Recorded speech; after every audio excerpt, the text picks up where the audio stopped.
So you're doing 70 million on TikTok Shop this year. What's the halo effect dollar amount on Amazon? TikTok's a very micro creator driven platform. So for us, we reach out to like 3,000 creators every single day. What? Really? We look for creators that are sort of micro to mid tier, right? They cost somewhere between $200 and $2,000. I'd like to hear some of the unconventional marketing methods that you're using for the supplements. Like for us on Amazon, we don't do any competitive product targeting. We only do complementary product targeting. So like the chance that you're gonna, promote your vitamin C gummy on my vitamin C gummy and steal a consumer that's about to check out on my Amazon page is very hard, right? Like I would say the ROAS on that is generally not gonna be that profitable. But where you can get a lot of value is if you advertise your vitamin C gummy maybe on an elderberry product or another similar product that consumers generally buy together, because now you're a value add, not, a value fight.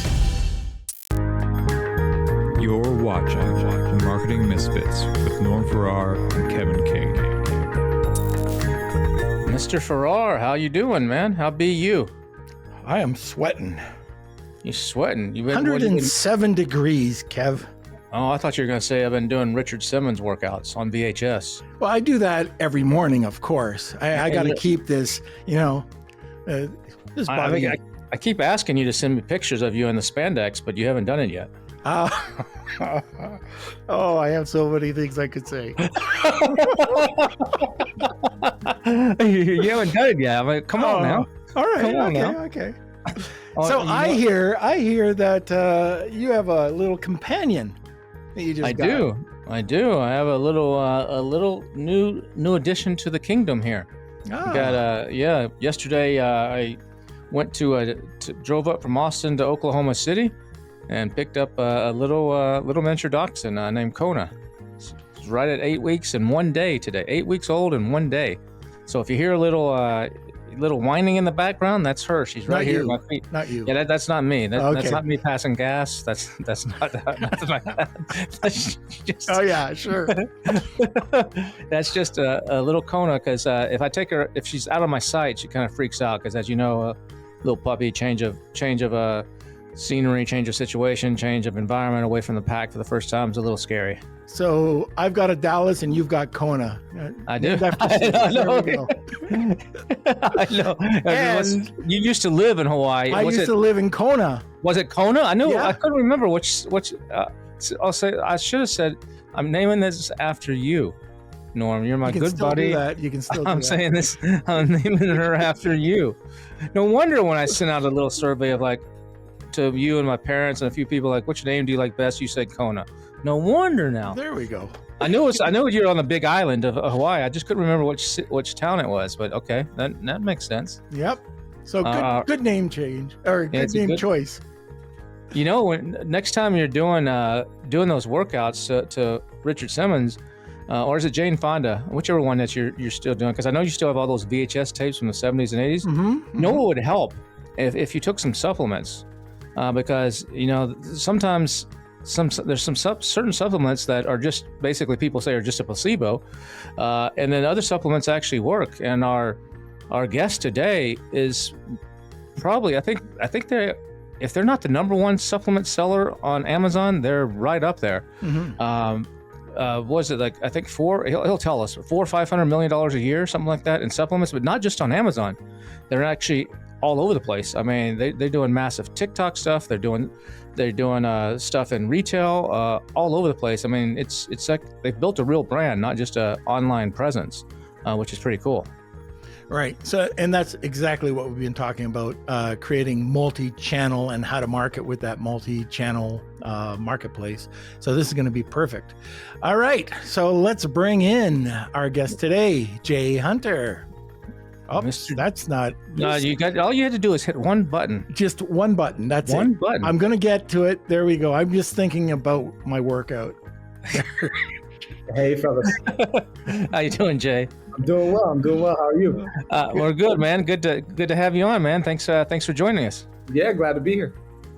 So tell us a little, for people that don't know who you are, tell us what's your story? What kind of game do you have here? What do you got going on in this e-commerce space? For sure, yeah. Jay Hunter, I'm Chief Revenue Officer at Mary Roos. We're a vitamin supplement company. We sell a few vitamins.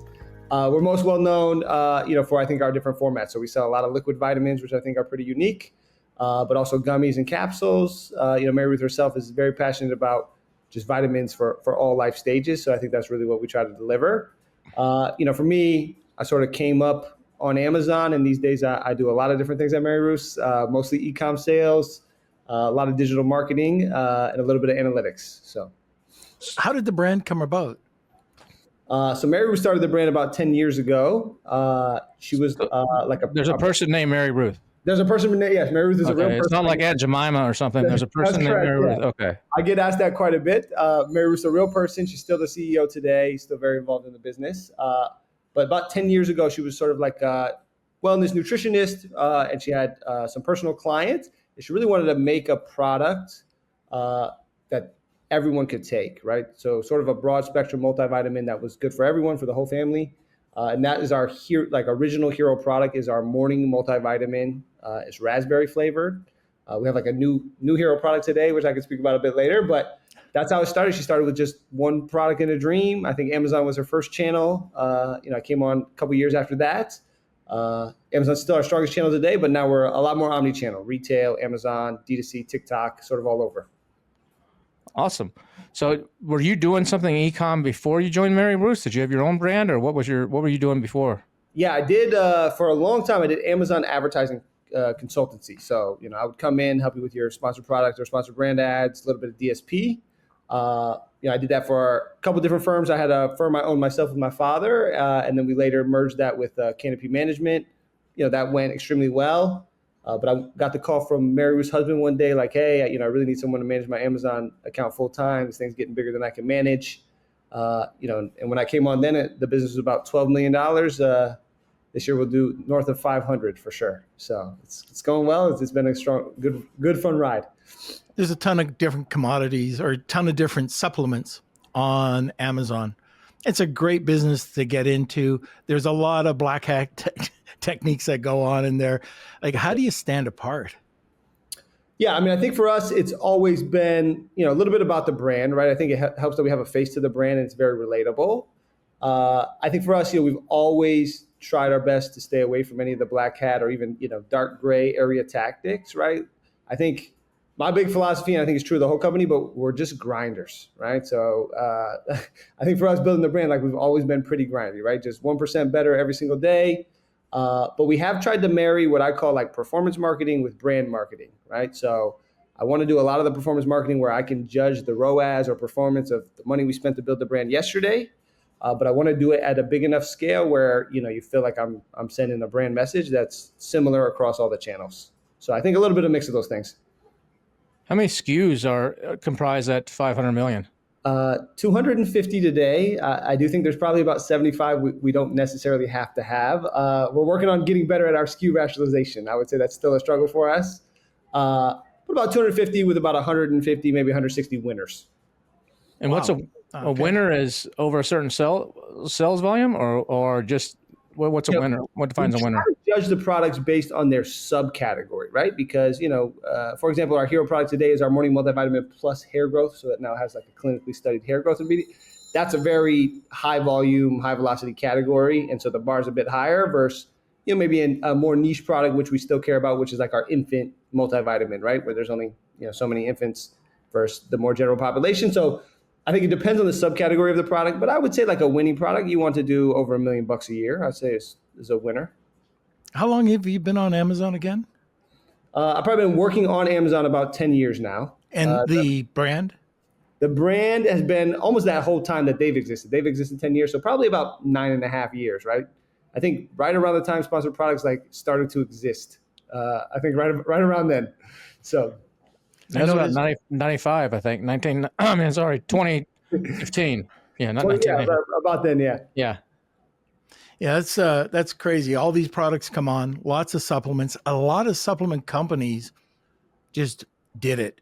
Like they are making it. And of course, I think, like Kevin said, I think you're number one in this space, dollar-wise anyways. So what are you doing differently? Like, how are you building that moat to protect your main products? I mean, I think for us, channel diversification is a big one. But I'm very big on I want consumers to shop where they want, right? So we haven't necessarily forced channel diversification. I think we've tried to show all the channels some love while we're growing the brand. I think for us, the biggest thing to like keep the moat, and continue building it is like we always go where the green lights are. Today, I would say like the fastest way to grow even a new brand or existing brand on Amazon is actually to run TikTok shops. Because I think that sort of the halo effect and performance benefit you get from the huge brand awareness that TikTok shops bring you is just like so powerful to Amazon. I also think like no matter what your size, even in our size, you have to stay scrappy, right? So you got to come up with new ideas on how you're going to run your sponsored product ads different than every other guy is doing it, right? You got to be, I think, more honest about what keywords your products deserve to win, a little bit more grindy in some of those areas. I think that's the way, whether you're a new or existing brand, is like how you keep pushing and gaining market share. And some of that, though, you mentioned it earlier, is innovating. I mean, you're in a space where there really is no no barrier to entry other than reviews, review modes or something like that, and it brings a lot of people in because there's a lot of money. But one of the ways that you guys have done it is by innovating. You gone, when gummies became popular, you did gummies. Yeah. Then once everybody was having gummies, like how can we differentiate the product now?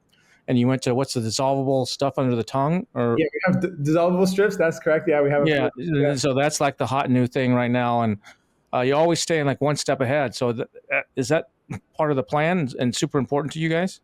Yeah, I think innovation, especially strategic innovation, I would say, right, is like highly important to us. So we are trying to find things that we think fit what we call like our core brand platforms, right? Like the people that we want to take care of, whether that's kids, infant, toddler, or the whole family, or women's health. So we try to find innovation there all the time. But I do think, I think e-com is always exciting, DC in general, but I do think like you want to put out a good product, and you do want to put out like an innovative product. Like the time where you could launch a new vitamin C gummies on Amazon, it's sort of come to an end. You need to differentiate, whether that's in format, that could be in flavor, that could be in efficacy, that could be with some new ingredient that no one's tried. But I do think you got to push the needle a bit, right? Like can't just get away on your, Amazon know-how and marketing charm. I think you need a little bit of differentiation. So for us, that's very big. Like we just launched a new nighttime multi-mineral, but it comes with like a new clinically studied skin benefit ingredient. And it has like some clinical trials that really support the claims you can make around it. And I think doing something like that is very important for the category. So I think if I understand you correctly, Jay, Kevin and I should abandon our vitamin C gummy. If you have a big review mode, it could be okay. We're just launching it. We have no money. But I do want to talk a little bit about TikTok Shop. So percentage of TikTok Shop sales compared to Amazon and the halo effect. Yeah. So, that's a good question. If I got to do the quick math in my head. So I would say, this year is our biggest year for TikTok Shops. It didn't exist in January of 2024, but by the end of this year, we'll probably do about 70 million on TikTok Shops.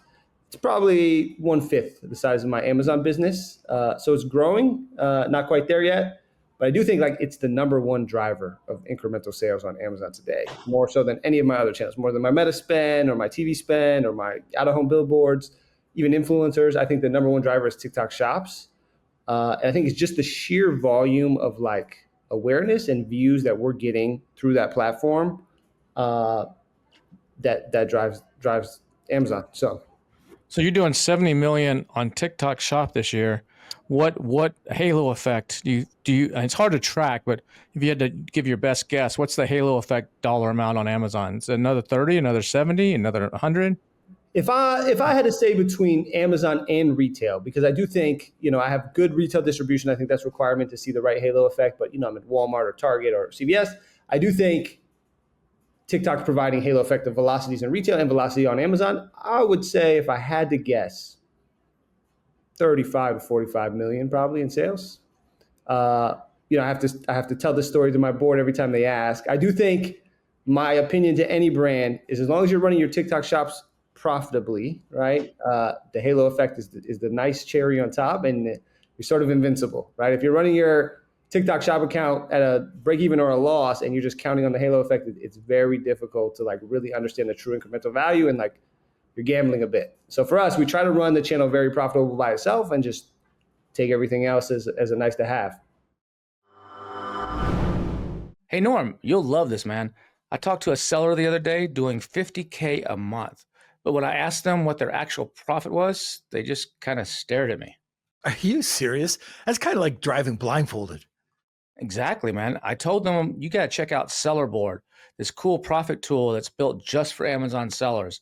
It tracks everything like fees, PPC, refunds, promos, even changing COGS during using FIFO. Aha. But does it do FBM shipping costs too? Sure does. That way you can keep your quarter four chaos totally under control and know your numbers, because not only does it do that, but it makes your PPC bids, it forecasts inventory, it sends review requests, and even helps you get reimbursements from Amazon. Now that's like having a CFO in your back pocket. You know what? It's just $15 a month. But you got to go to sellerboard.com/misfits, sellerboard.com/misfits. And if you do that, they'll even throw in a free 2-month trial. So you want me to say, go to sellerboard.com misfits and get your numbers straight before your accountant loses it? Exactly. All right. I'd like to hear some of the unconventional marketing methods that you're using for the supplements. Yeah, especially like because there's certain things you can't say too. I mean, like, so how do you get, like, to Norm's point, how do you guys get around that in unconventional ways? Yeah, for sure. I think at our size, compliance is very big. So we're quite strict on our compliance, especially working with creators. We try to make sure they know everything they should and shouldn't say, what's legal to say. But I think two pieces. I think one, again, is sort of some of the scrappy ideas that we have or strategies we roll out. Like a good one on Amazon, and I'm going to have to switch my playbook after I give everyone this, but like for us on Amazon, we don't do any competitive product targeting, right? So like this is like a scrappy idea that or strategy I would recommend to stay ahead. But like we don't do any competitive product targeting. We only do complementary product targeting. So like the chance that you're gonna promote your vitamin C gummy on my vitamin C gummy and steal a consumer that's about to check out on my Amazon page is very hard, right? Like I would say the ROAS on that is generally not going to be that profitable. But where you can get a lot of value is if you advertise your vitamin C gummy maybe on an elderberry product or another similar product that consumers generally buy together, because now you're a value add, not a value fight. I think that's something like those types of ideas have kept us very scrappy. Like on Amazon and on other channels, we employ similar tactics like that. I think it's always about getting a little bit creative. I think from a bigger marketing perspective, we try to stick to provable claims and giving as much of that information to creators so that they can talk about the things they're allowed to talk about. I do think one thing that we have a sort of a competitive advantage on is our products taste good, right? And not to say other brands' products don't taste good, but like a lot of people sell capsules that don't have a taste. And I think for supplements, it's hard to feel the effects of the product on the first day, right? You generally have to take it for a little while and have a routine. And so for us, we can win on the first day with taste, right? Like, oh, the product tastes delicious. So even if I don't know it's going to work yet, I can still keep taking the product. And I think those two things, sort of how we've stayed ahead in the early days. So on Mary Ruth, on the branding side of things, are you showing the founder on all the packaging and making this look like it's? Are you doubling down on like her backstory, or has it grown beyond that now? I think it's grown beyond that. I do think it still helps, like the warmth of Mary Ruth's face being on the bottle, like she's on the packaging. I think that really helps, especially in retail on the shelf, right? If you look at a sea of products at Whole Foods, she's one of the only ones in our category that has a face on it. And I do think customers, gives it a little bit more trust and credibility. For the marketing, Mary Ruth has 4 kids under 6, so it's a little difficult for me to get her to film every day. We do run a lot of content with Mary Ruth in it, and that's honestly still our best performing content today. But I do think it's grown even outside of that, right? We can run a little bit more professional videos today. We do a lot of creator content, whether that's testimonial or speaking on the benefits of the product, and that's been successful for us as well. So I've tried to mix it. That's sort of my job here, is to like, can we keep the marketing going without me calling Mary Ruth every day? I think we sort of found a good balance of a little bit of both. A lot of Amazon brands find it, first, just to get them onto any other channel, a lot of them don't do, which is completely wrong nowadays, I think. But when you went into retail, that's a completely different bird. Did you have to switch up your packaging, or do you have separate packaging that goes into retail? Like what did you do, and how did? Well, I guess the other thing is, did you go into retail? Did you do your research before you even decided to go into retail? Lots of different questions there. We are very big on break everything and then fix it afterwards. So I would say we went into retail, quite aggressively, quite scrappy. I have like an amazing head of retail sales, Matt Buckley, who's a very seasoned veteran in the space. We did sell a lot of product to a lot of retailers, and we maybe could have been a bit more selective on what we did, but I think his strategy was great, right? I think if you ever have retail opportunity, even if you're not ready, this is not the greatest advice for everyone, but you should just dive in, because it's incredibly hard to get space on the retail shelf. And most of your challenges you can figure out after. I do think it's almost like running a completely different business. You need to be ready for the large orders that are going to come in, how you're going to fill those, making sure you have stock, understanding your trade spend and just the economics. If you can strategize before, that's great. But if you get a retail opportunity, I highly suggest you take it. It's one of the fastest growing pieces of our business. And it's a very steady business once it gets going. Like you can reliably count on retailer orders coming in all the time, as long as you're moving velocities. So if you get the chance, jump in. I do highly suggest you plan your channel strategy. You have unique sizes for the different types of retailers, like what they call FDM, which is food, drug, and mass, like a Target or a CVS, versus like what you do for Whole Foods or Amazon or even your D2C site. So recommend you plan if you can, but if you get the opportunity, you should dive on it. So you manufacturing in the U.S. or with a co-packer, or do you have your own facility? Yeah. No, we're not vertically integrated today. So all co-packers, we have a few, we have a number of different formats and like types of products. So there's no co-packer that makes every single item. But everything is, exception of two co-mans, almost everything is U.S. based. Majority of our volume is manufactured in the U.S. So we really haven't been that impacted by tariffs, thankfully. How big is the team? The whole team is about 240 employees today at Mary Roos. In my direct org, about 50. That's pretty good. $2 million in revenue per employee, per head. That's really good. Yeah. Everyone is working hard, I will say. And a lot of AI adoption these days, which I think letting a lot of employees, do more with less. So What about, I was just going to ask about mistakes. If you were to talk to sellers, online sellers, what are some of the mistakes that you made? And then go over to the retail side, and what are the mistakes that you made over there?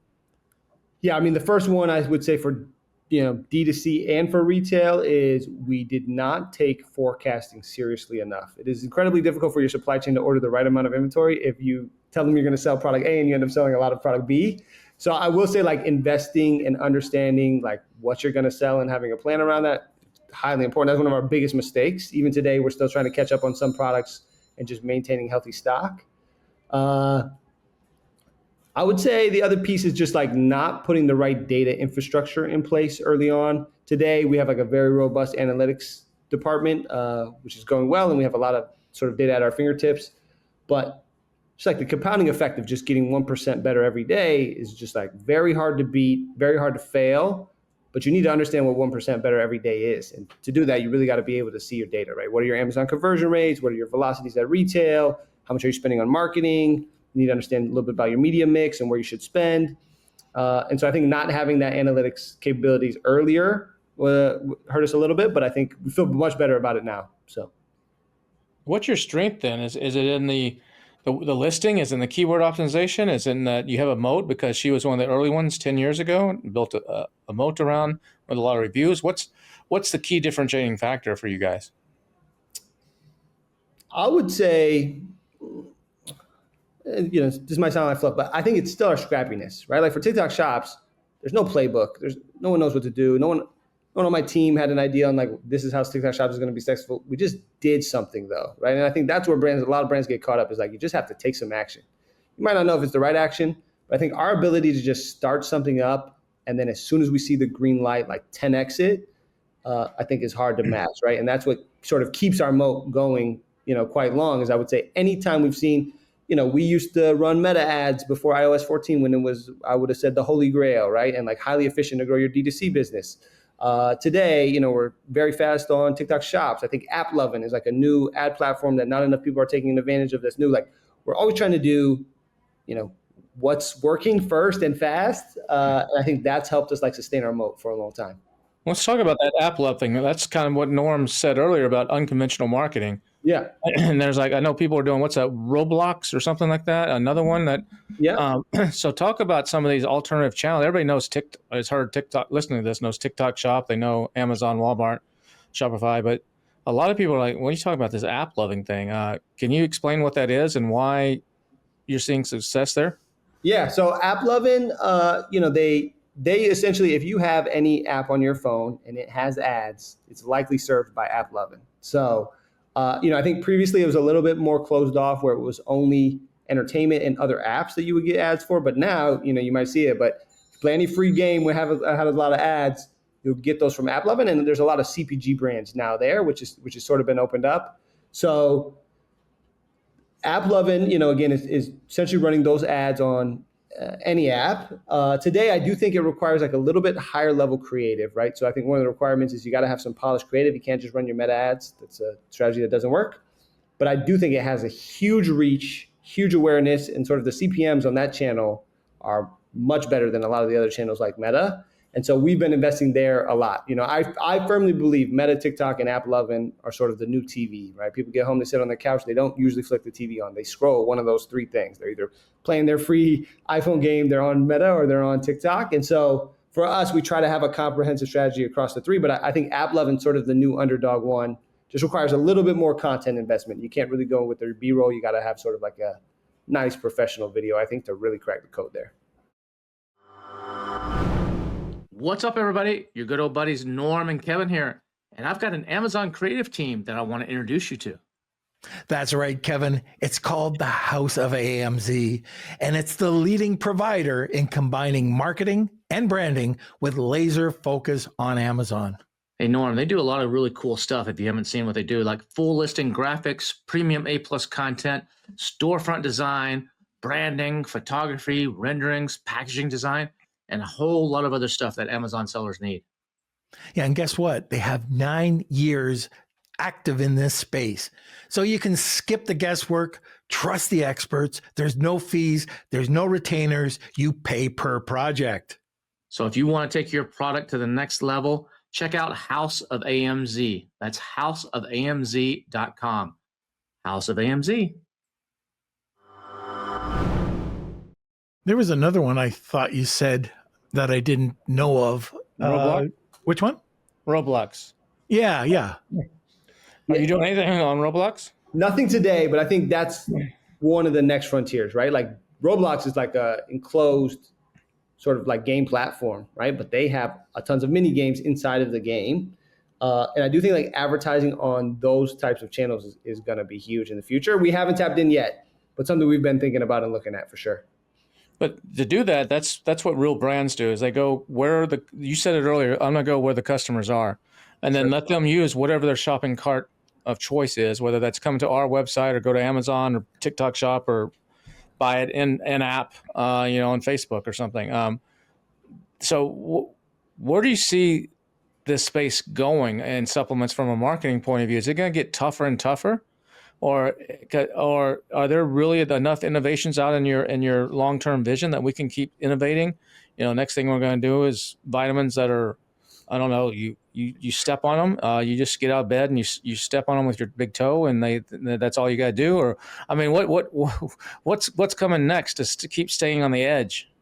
Yeah, I mean, look, I'm not the number one product innovator at the business. I try to come with some fun ideas, but I do keep thinking that innovation is running out and then something new comes out. I think there's a couple brands now that do like vitamin patches where you just put them on and then melt into your skin and you have your vitamins. So I keep thinking we're going to run out and people keep coming up with things. I do think, as always, like the game gets harder. I feel this is true of most categories, but the game gets harder as time goes on, right? So my number one advice always is just start. The rest you'll figure out. So move quick, basically. Yeah, move quick, always. Quick, yeah. Move fast. But you take. I think your next product's going to be like meta glasses. So your vitamin C is going to be like you put on some shades, and just by looking through it, you get the vitamin C, and you get the carrot, the stuff that's in whatever it's in carrots to make your eyes stronger, and that's all it's going to be. That's where we're going, right? Yeah, I think so. I I think can see a thing. yeah, they say there's three ways to win in business, right? Be first, be smartest, or cheat. We don't believe in cheating. It's nice to think we're smart, but it's quite difficult to be the smartest. It's just a lot easier to be first or be fast. So And once you get the sale, that's one thing. Somebody likes your product and they might go and choose a different brand. So I love building communities. How are you building that community, like that loyal community that's going to keep coming back for more of your products? whew, that's a big question. I would say we're trying to do it a lot of ways, right? I think we're building like just a general customer community. We do that through a bunch of ways, but we're really, especially on our D2C site, it's hard to incentivize customers to shop on your DC site today, right? If you want convenience, you would pick my product up at the grocery store. If you want fastest shipping or cheapest shipping, you get it from Amazon. If you want best price, you get it from TikTok. So on D2C, like we're really trying to push community building, right? And sort of like in a category that's a little complicated and a little scary, like how do we educate consumers? So for us, we have like a loyalty program. Mary Ruth hosts two like custom Zoom what she calls fireside chats each month. She hosts two of them on the same day. And she does it like 100%, just a regular Zoom room. Anyone could join. People just have to mute themselves. It's like highly engaged because customers can ask her anything they want. We do a little bit through like personalized CRM journey, right? Like we really try to send custom emails. I think, a little bit that's AI and automation, but like how do we show customers what is like personalized for them on the website, and then also through sort of the follow-up emails and communication. So I think we're trying to do all those things. I think community building is one of the hardest things to do, like right and do well. But I think for us, like it really helps that Mary Ruth, like for her, that's the biggest passion, right? Is she wants to take care of people and she wants to communicate with them. And so like, even if one person sends us a message about a product and how maybe it wasn't right, or they don't love it, or they think we need to improve it, like she's so great at like taking that feedback and making sure we take some action on it. So I think, those are sort of all the ways. So walk me through how you deal with influencers or creators on TikTok. Well, how did you guys start that when you're like, all right, we're going to give this a shot? What'd you do? Did you already have some from Meta or from somewhere else that you were working with and say, hey, you guys on TikTok, can you do some stuff? Or did you go out and recruit people? Or walk me through that process and what qualifies someone to promote for you guys. Yeah, I think for us, we're pretty aggressive. I do think TikTok Shops is a little bit of a number game. So we did go in with almost none of the creators we have today. These are all mostly new creators. I think at this point, some of the creators that we had outside of TikTok are also on TikTok Shops. But TikTok's a very micro creator driven platform. So for us, today we use like an AI bot called Yuka that helps us sort of outreach to creators, but we reach out to like 3,000 creators every single day. What? Really? Yeah. It does it automatically. We send them a message, we invite them to engage with us, and then they can request a sample. And if they get a sample, they can review the product and leave their testimonial. So that's the process for how we get the creators. And then we just try to provide the creator as much information as we can, but we really leave the creative aspect up to them. So we'll say, hey, this is the product we'd love for you to talk about, love for you to get a free sample. Here's some of the things we'd love for you to say, like how it tastes. We'd love for you to talk about this or that benefit. Here's some things that our lawyers ask you please not to talk about that you shouldn't talk about for both of us. And then we sort of give them freedom on the creative, right? We want to empower the creators. I also think creators are quite picky about their content and making sure they're giving their audience what they want to see. So we just try to provide like a do's and don'ts, best practices. We'll send them videos that have done really well, but we really leave the creative like in their hands to deliver. And I think that's what's worked best for us because that gets you the most authentic content. Are you doing anything with AI in regards to the creative process, or how has AI impacted what Mary Ruth's doing? Yeah, I'm on the marketing side, not necessarily on the analyzing reports side. No, yeah. On the marketing side, we're using it a lot. I would say I'm actually doing a speaking event on this tomorrow at a CMO conference. But I think for us, we're using AI as much as possible. And I think I have a little bit of, I don't want to say mandate, but I do tell the team a lot that I think it's like hugely impactful for them to use AI to just continue to level up and be like complementary. So for us, it's a lot of human plus AI. And I would say the AI today helps us on creative a ton of stuff, writing scripts for some of the content creators where we actually want them to create something very specific. It really helps us with some of the do's and don'ts. It does help us with like analyzing creative that's performed, but then helping us determine like what should we recommend creators talk about based on what's worked for other creators, which I think has been really helpful. We're using it to analyze like our thumb stop ratios. We're using it to write headline or subject lines for email, and then also for SMS messages. I think for us, we use it a lot in the creative process today for just taking on, I think, a lot of that work that was like maybe a little bit more administrative or less fun for the team, right? Now they can really spend time on like strategy and concepts, and then AI can do some of the heavy lift on like writing copy or putting those types of things together. So we're using it pretty much everywhere on the marketing side today. Is that custom stuff, or is that just general Chat GPT, Claude type of stuff, or are you building custom tools? It's a big mix. We use we have some custom GPTs for some of that. We use Claude a little bit for sure, but we use like this one tool called Opus, which does like AI clip editing for us, some out of our long form content. We use another one called Prescient AI, which like helps with an AI media mix model.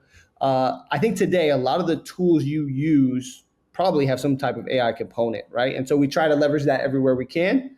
And then we build some of our own custom stuff, but most of that is ChatGPT custom GPTs, right? So it's not, I think we're not the most advanced. We're not in sort of the AI agent world just yet, but I do think like the team is headed that direction.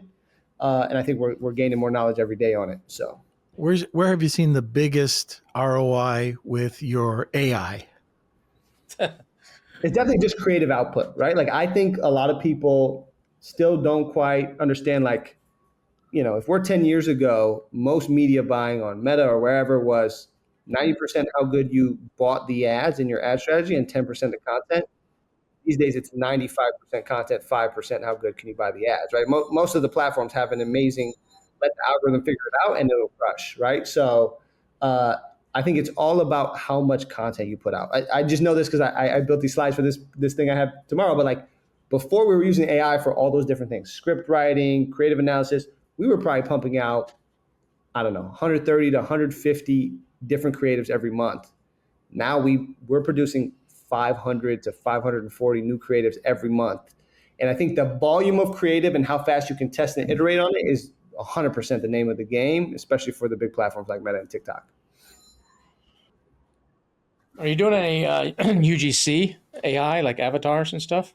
Or are you still using real human? Think it's almost all human. I think we're getting very close to the era where there'll be a video of me and you won't be able to distinguish if it was me on this podcast or my AI avatar.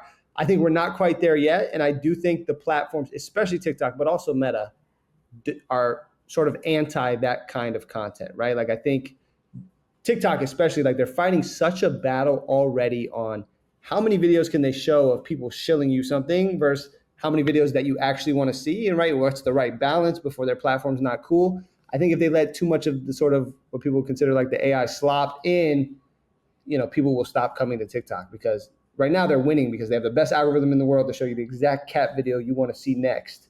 And like the second that's not the case and you're presenting a bunch of content people don't want to see, I think it sort of breaks. Well, the content will weed itself out. TikTok actually does have a AI and UGC generator for AI avatars that they're testing right now. But the technology, I agree with you. But have you seen Mirage.app? I did see this, right? Like it's almost there, right? Mirage.app is like ridiculously good. And if you look at what just happened in China, just recently. Where they live streaming one, right? Live stream $7.5 million on a live stream. It was all AI. I think there's some tools there that are damn close now, especially for testing purposes. For sure. But we're getting close where you're going to be able to do some amazing stuff, really really fast. Back to your point of speed and testing creatives and stuff, you're going to be able to really lock in some cool stuff 100%. with AI. It's the entrepreneurs that are going to be able to do this too. Act fast, they'll get results, they'll be the innovators. Yeah, and if you let it sit too long, everybody does it. It's just, you got to be on it right away. One of the things I wanted to talk to you about, other than like optimizing a listing or, having a well-written listing, what are brands doing now? How can they scale an organic listing? Everything's paid. Is there any way that you can scale organically? I think that's probably the most difficult thing, right? I think at my size, it's not the right word to use, but I'm a little bit of bully where I put a little bit more dollars on the marketing, right, to keep my competitive Well, let's advantage. know Dan Kennedy, who can spend the most to win a customer wins. For sure, for And sure. it's his old saying.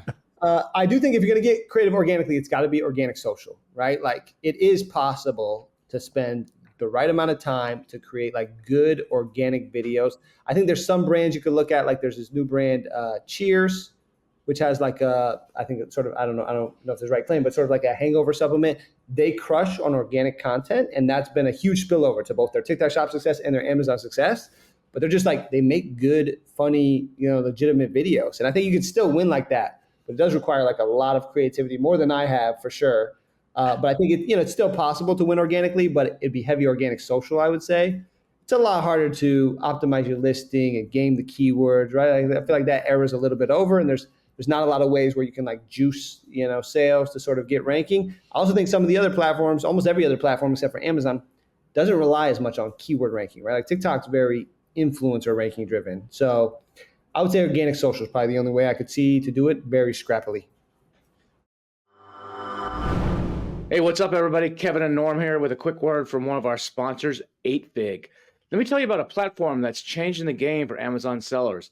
That's right, it's called 8Fig. On average, sellers working with 8Fig grow up to 400% in less than a year. 8Fig offers both funding and free tools for e-commerce growth and cash flow management. And here's how it works.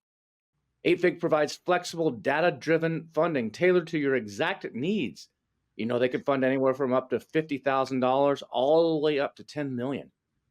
8Fig gives you free tools to forecast demand, manage inventory, and analyze cash flow. Visit 8fig.co, that's 8fig.co, to learn more or check the link in the show notes below. Just mention Marketing Misfits and get 25% off your cost.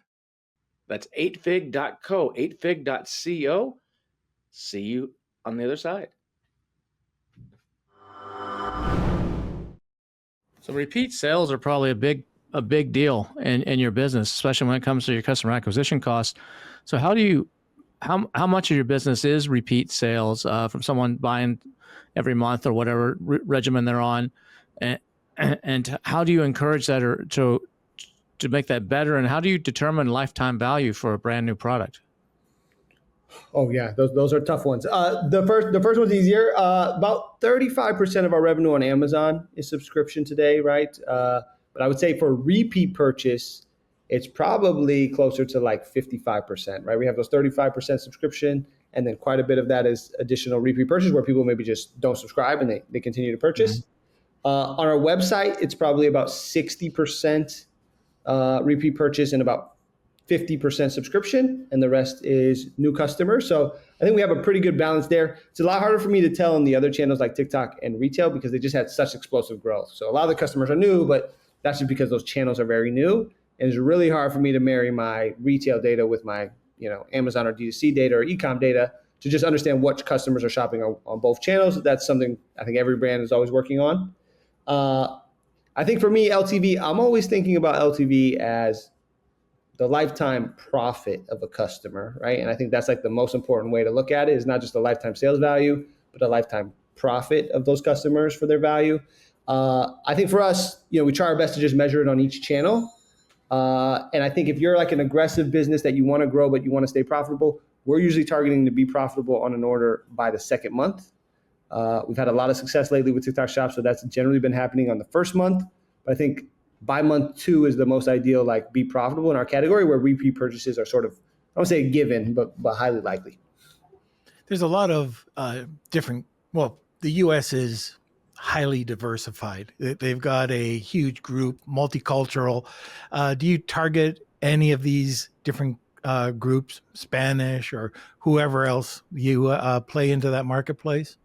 Yeah, I would say these days we're doing a lot more bilingual stuff, right? So a lot of Spanish content. We're actually live on TikTok Shops 24 hours a day, and we have a few hours each week that we do Spanish content on that live stream. And so we're definitely pushing a lot more bilingual and, just even other languages on the content. We're not quite there where I feel like we're doing the appropriate mix or share, but something big on our mind. And I also think most of our revenue today is US based, but I think for the future for us, we're very bullish on international, and that'll come with a lot of sort of like new language creative as well. Just a bit more difficult because, most of the team only speaks English today. So Just on that cultural question I just asked, I know like I'm up here in Canada, and if you're here in English, like in Toronto, and you have the same campaign in Quebec, it'll probably fail. It's a whole different culture over there compared to here. Now, do you have to target that? Like if you're dealing in, different markets, do you have to change the way that you're marketing to different people? we don't today. I think that's probably like if you want to maximize and have like the most optimized marketing stack of all time, I think that's very important. I think for us, we try to go with what we think will resonate with the largest amount of consumers in America. But since we're mostly US based, we keep it pretty consistent. I would say we don't do that today, but it's a great idea. And I'm probably going to go have to poke the team about it after this. So That's two today, Norm. That's two. There. So you mentioned something earlier. You live stream 24 hours a day, 7 days a week. So do you have a little studio set up there as your office is, where you have people coming in literally 24 hours a day and doing live streams on TikTok, talking about supplements and vitamins? That's correct. Yeah, I'm actually at the office today, so they're right outside. I don't know if you guys can keep hearing a little bit of background noise on the bell, but that's them on the live stream having fun.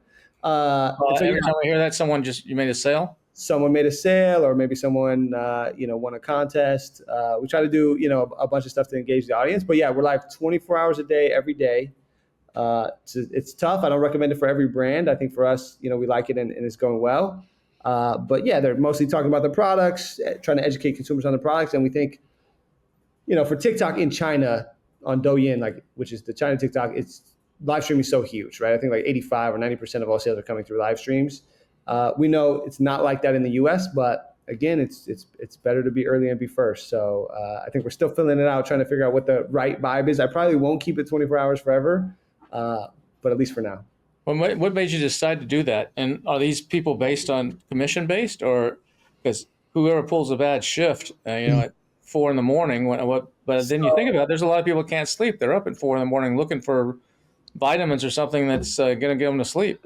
100%. We pay hourly rate for this role internally, right? It's sort of like almost like a company employee. I would say you'd be surprised. Like the general sales are pretty consistent, except for the peak times, which I would say are like 6 to 9 a.m. and then 6 to 9 p.m. PST are like the real core hours. But the rest of the hours are pretty consistent, I would say. We're starting to do some more stuff that's like mega lives. But yeah, I mean, we have creators come in each day right to the office. Usually people pull like a 2 to 4 hour shift, and then someone else comes in and swaps places with them. Is this just TikTok, or are you doing YouTube Live and other stuff too? Just TikTok right now. I do think like multi channel, is big. Yeah, I think for me, I just had a vision. I just want to be the first brand to be live 24 hours a day, sort of like an old school QVC. And so I pushed the team hard. They were going for 21 hours for a long time, and we just recently upped it this month actually to 24 hours. And it's been great. I think they're actually having a lot of fun with it. So, yeah. Kevin would volunteer for the 2 to 4 or 5 in the morning. If you need somebody. That's the perfect time. Yeah, I'm a night owl, so I'll be the guy that's on there buying something at 2:30 in the morning. The team knows. Same for me, because I'm sending them screenshots like, "Oh, can we move this on the counter?" At those same times. So you're checking in on it. Yeah, I always love to watch. I think it's just interesting, and it's live, right? So the content is always unique every single time, which I think is just amazing. So we took TikTok Shop off the board. What is the next growth opportunity that you'd give advice on? Where would you go? Honestly, and this is going to be a little controversial, I still think Meta. Right? I think a lot of people say Meta algorithm changed, Meta buying, ad buying UI changed. It's tough. I think if you're still heads down, grinding, and scrappy on Meta can still work for every single channel. Still has a great return on investment. I think, again, like you just need to be practical and honest, like where you deserve to win. Do you really have the best static creative or even video creative? Did you really talk about your best points? Is that really the hook that's going to work? I think people just like throw up some ad and like, the ROI wasn't good, Meta doesn't work. But like, it's like just the start of the game, like I think you just have to like really be committed to figuring it out. And today, Meta's still one of our biggest levers. So Meta still steers a little bit older too, doesn't it? yeah, I think You so. find that different things sell better probably on Meta or there's probably different sales patterns on Meta than TikTok.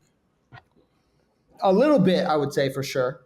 For us though, like I do think this, and this is true for a lot of brands, but like I do think there's a critical mass at which, like, if you have enough people talking about your product, like everyone else has a big FOMO on it. And so for us, like our multi-plus hair growth is like sort of has that huge effect. So that's the best selling product in every single channel I have, without a doubt. But I do think like the items like number 5 through number 15 are a little bit different on every channel, from like retail to versus what like TikTok drives versus even what Meta drives or what we sell on Amazon. I think it's a little bit different everywhere for sure.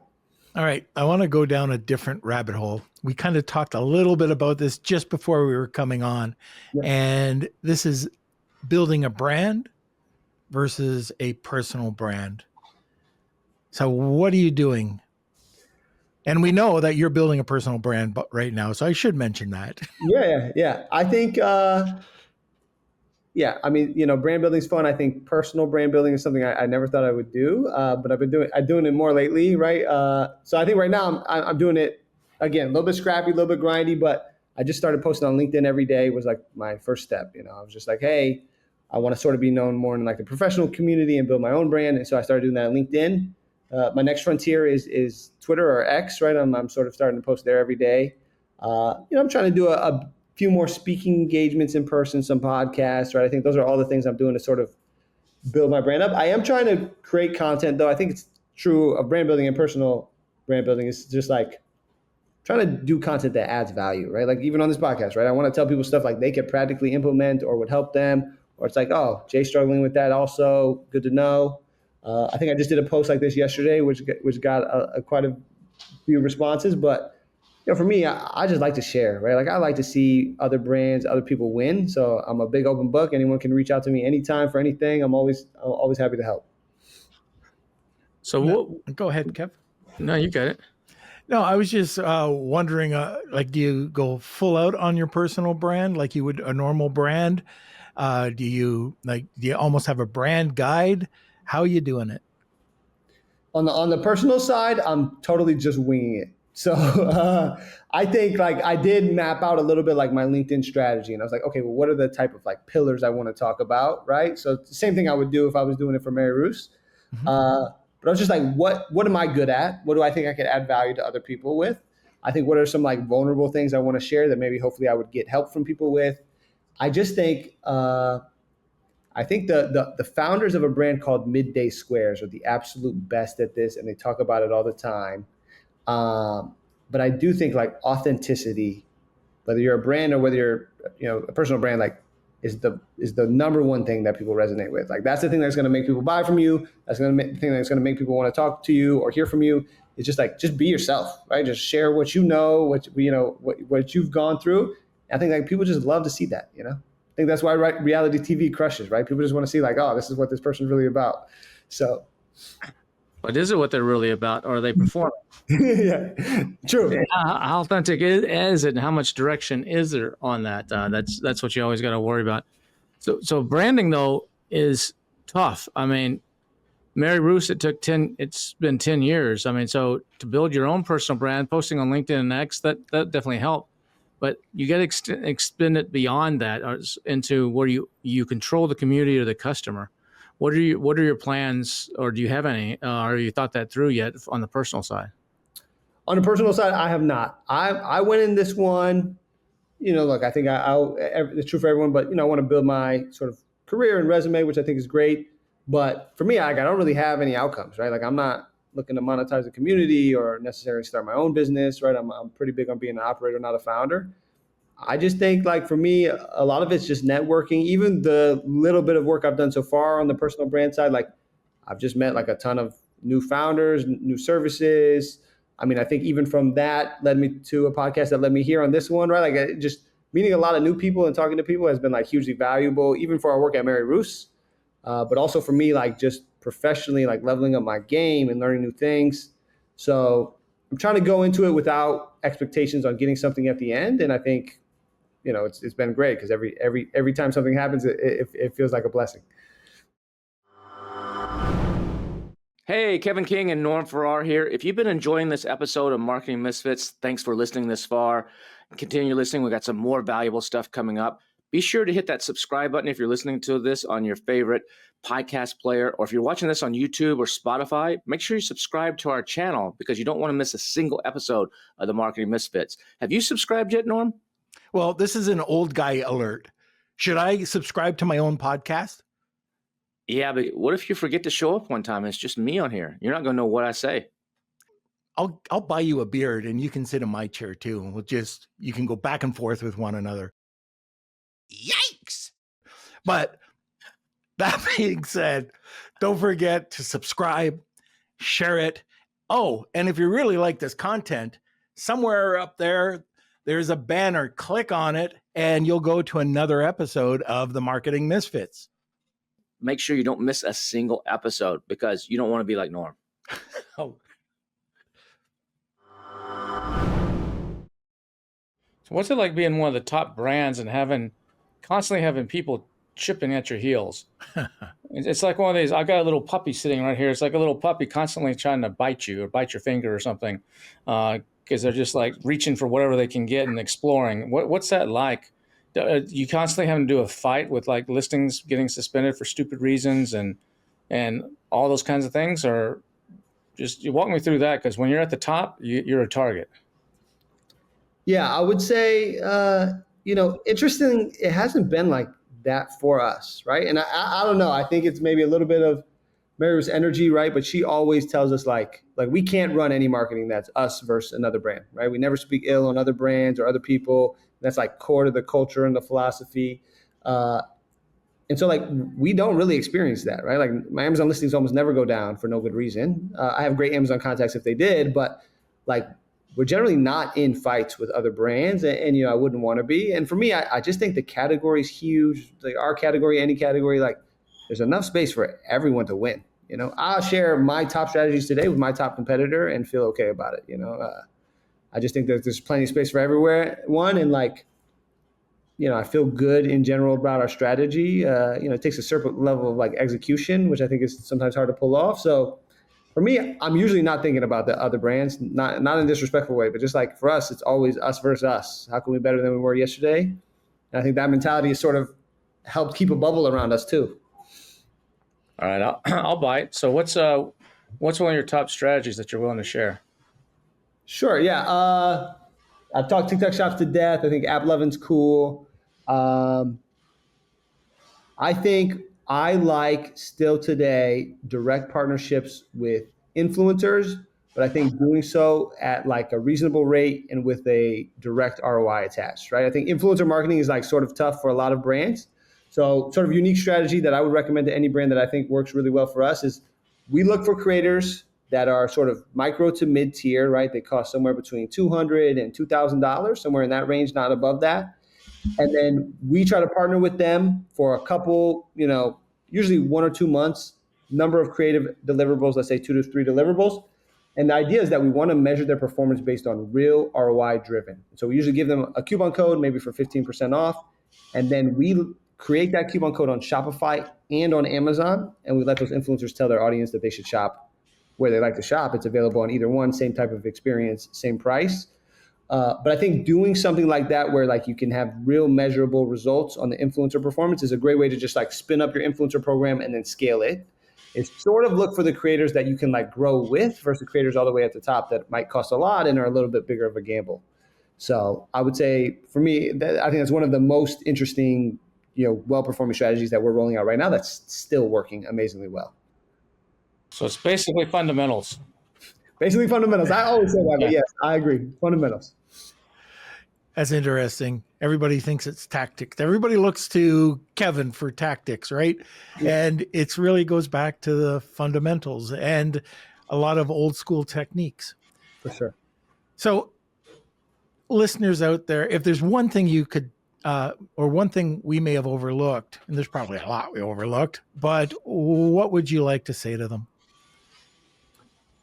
I think I think I said this already, but just start, right? Whatever the strategy is, whatever the idea is, just start. Break some things along the way, fix it after. I think that's always my number one advice. Is like just got to get some momentum, and I won't say it fall into place for free, but a lot of things will fall into place for you, and the momentum builds. So just get started. Is my advice.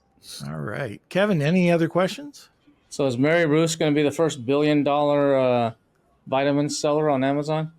We're hoping we're on that route. Yeah, Yeah. So we're working on it. I'm hoping to bring it to fruition soon.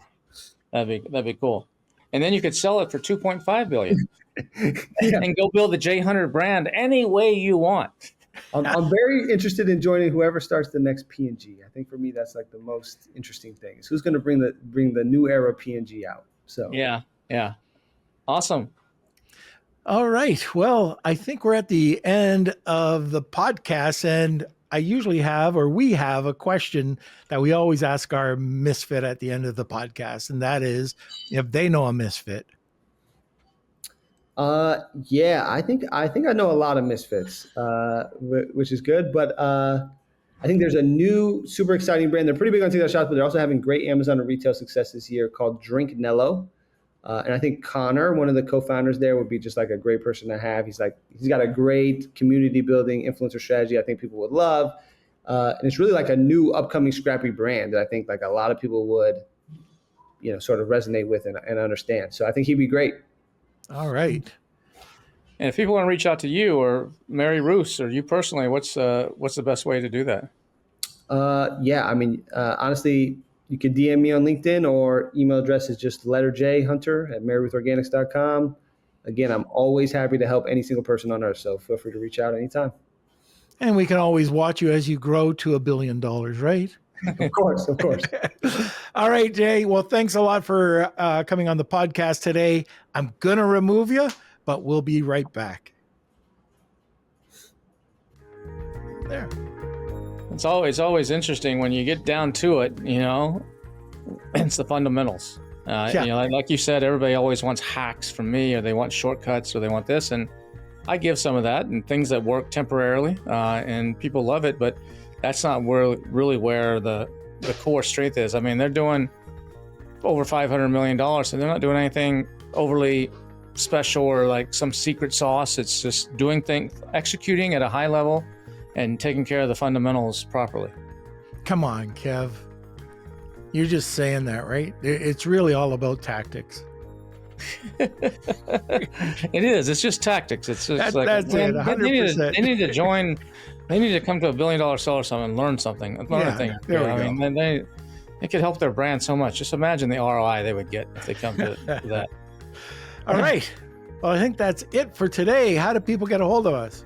Yeah, they can go to marketingmisfits.co, and or you can get a hold of us for our upcoming Collective Minds Society trip at Collective Minds, 2 S's there, Collective Minds, and then another one for Society, 2 S's back to back, collectivemindsociety.com, where we're going to be taking a group of entrepreneurs in early November to Tampa, Florida, for a big, Tampa's the cigar capital of the world. And we've got 19 actually, plus me and Norm, and an assistant, 22 people going to 10 different cigar bars, eating good food, no presentations, no nothing like that, just having a great time, enjoying each other, shooting the bull around the campfire, as Norm and I like to say. So check that out if you want details on that. And we have some videos somewhere on, what's that, those YouTubers, or what's that called, that UTube or something like that? Yeah, okay, the YouTube. So go to the YouTube, check out for the long form videos, Marketing Misfits podcast. And we just opened up to another channel, the Marketing Misfits clips. And those are all 3-minute or less segments from the long form podcast. So it will, like this podcast, we'll extract a bunch, put them over there. So whatever you like, we got a channel for everybody. Oh, by the way, we have a TikTok channel that we just started a couple weeks ago. Oh, wow. Did you know that? When are we going to have the 24/7 live channel? Well, we'll talk to Jay about that. Oh, yeah, we'll get his. Maybe we we'll could get use some of his people.